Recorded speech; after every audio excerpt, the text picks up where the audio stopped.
This always catches me. I never hit the button. It decides it wants to go on its own. Happy New Year, everybody. Your auntie of pop culture is here. Are you ready for a year of the big hair, the curls, the scoops, the wisdom, and everything that we've got going? Good. Let's get a hug. A little longer because the year started off kind of crazy with the world events. I'm Patty Jackson. It's not cute not knowing. We're going to know. I'm your auntie of pop culture. The Luther Vandross documentary. Now, for those who are like, oh, I missed it, I forgot. Look, I said I was talking about this documentary. It was the best documentary I've ever seen. It aired last night on CNN. Why CNN? It's a CNN film. They brought the rights to this documentary. I can't believe an Apple or a Netflix or none of these places did. It will be airing on the Oprah Winfrey owned network and HBO Max later this year. And I think it's going to be re-airing this weekend. Now, CNN caught a lot of flack because you had that terrorist bombing in New Orleans, and they're like, why'd you break away from the coverage? And by that time last night, they had already decided that the Sugar Bowl was going to happen. The next day, that Bourbon Street was going to be reopened. So I'm sure they felt safe because they jumped right back into it. But some people just lost their minds. Let's get back to this incredible documentary. Luther Vandross's life. There was so much to learn. I never knew he sang on all those Chic songs. I never knew that was him. I was like, incredible background singer, starting off singing on Sesame Street. The jingles, the commercials, that was Luther Vandross. An incredible career, great love songs. A car accident that almost derailed his career, and he could have lost his life. Dying so young, suffering that stroke. He sang the greatest love songs, but did he ever know love? Or feel that kind of romantic love? I don't think that he did. His food addiction, where he said he was addicted to food. The weight would go up and down. And he didn't like it when people tried to address his sexuality because it was something that he never talked about. It was good.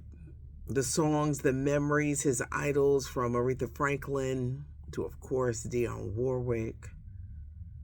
Oh, man. It was good. Try to find it. I think it may be coming on Saturday because they said something about January 4th. But check your local listings, CNN. Do yourself a favor. Boy, does it bring back an era and a time of this great music because we're not getting that today. At the radio station where I work at, in Philadelphia, WDAS. We play Luther Vandross like the song came out yesterday. Nothing beats a great song. Absolutely nothing. Leave your comments if you happen to see the Luther Vandross documentary. Another documentary, it's coming out and it's close to the anniversary of his tragic death where Kobe Bryant, his daughter, and several others died in that plane crash. What a sad, sad day.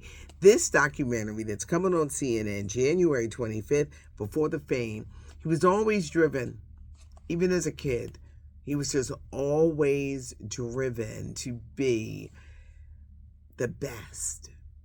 And he truly was just one of the best players to ever play the game of basketball. I know it's going to be sad and touching, and you watch this footage of Kobe, but January 25th, Simone Biles, she has been named Sports Illustrated's 2024 Sports Person of the Year.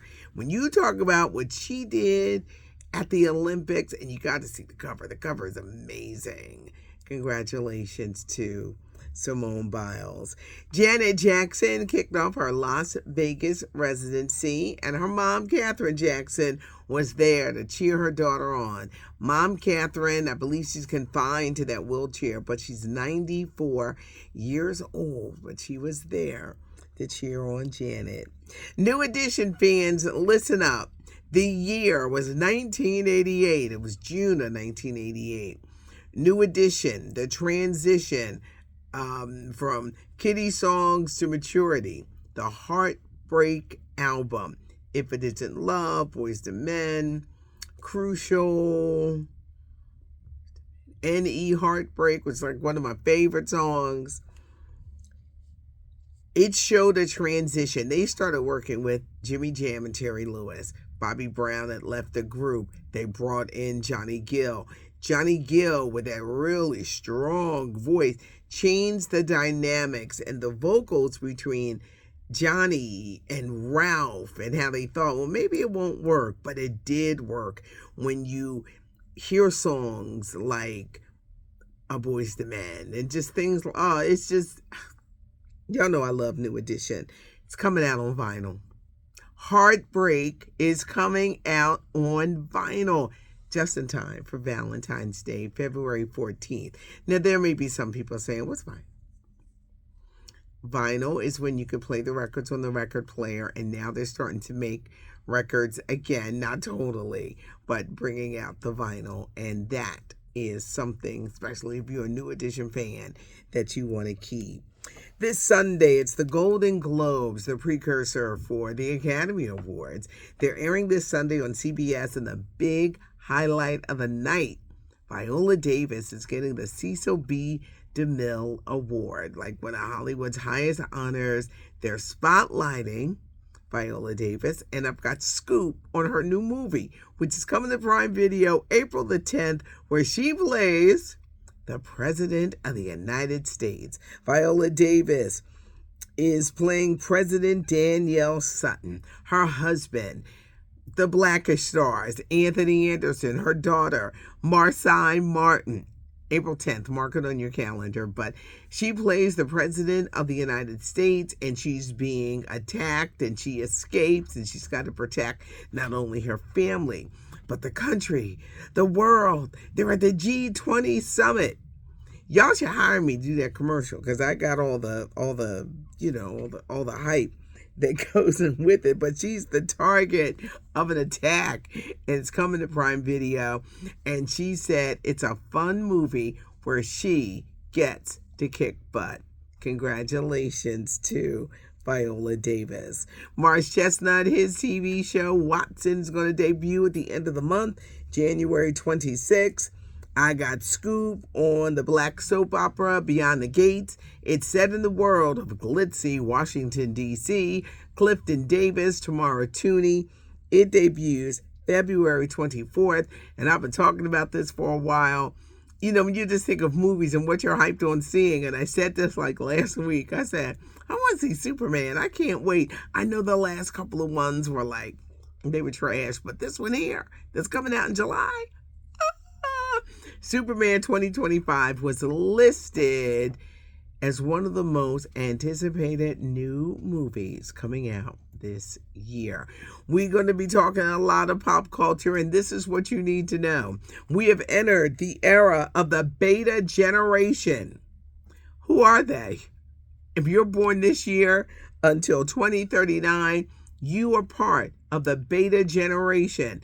I am a baby boomer. I'm like right at the end of that baby boomer. But you had Gen Alpha. I didn't even know they existed. They like 2000. Did I write it down? 2010 until now. I said, where'd they come from?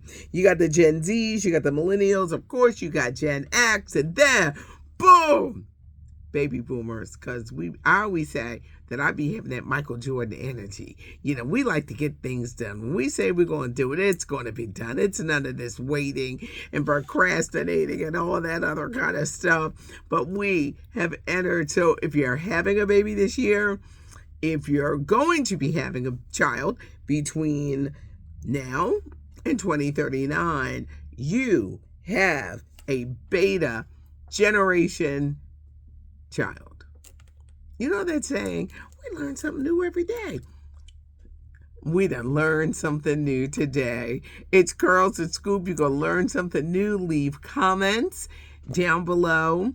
Give us a thumbs up. Subscribe to the channel so that you never miss anything that we do. This is the year that we are going to hit a milestone of 100,000. We putting it out there. We claiming it. 2025, the year we reach 100,000. So subscribe to the channel, tell a friend, and they'll tell a friend, and they'll keep telling friends. When the notification bell rings, you know that we are here. The weekend edition, it goes up early. We're always ready to start the weekend early. But check it out, and thanks for joining and enjoying the channel. I'm Patty Jackson. Thanks for joining us. I am your auntie of pop culture.